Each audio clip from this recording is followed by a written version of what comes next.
First of all আমি যেটা বলবো যে একটা ট্রিপের ইম্পর্টেন্ট যে দিকটা থাকে সেটা হচ্ছে যে এয়ার টিকিটটা যদি আমরা একটু বুঝে শুনে করতে পারি তাহলে দেখা যায় যে ট্রিপের খরচটা অনেকটাই কমে আসে।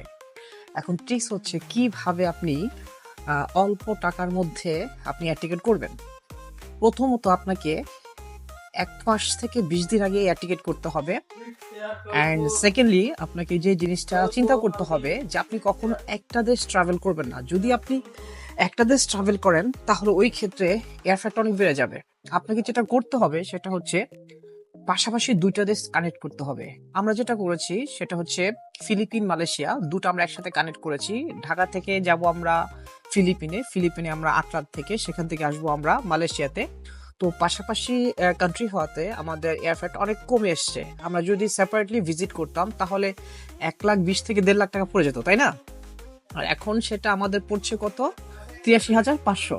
কোথায় 1,20,000 থেকে 1.5 লাখ, আর কোথায় 83, প্রায় 50,000 টাকা আমরা এখানে শুধু এয়ার টিকেটে সেভ করছি। তো যেহেতু আমাদের ট্যুর করতে হয় সেহেতু একটু ভেবে চিন্তে আমরা যদি একটু ব্রেনটা খাটিয়ে যদি এয়ার টিকেট করি তাহলে আমাদের এয়ার টিকেট থেকে অনেক কিছু সেভ করা যায়। আর হ্যাঁ, ভালো।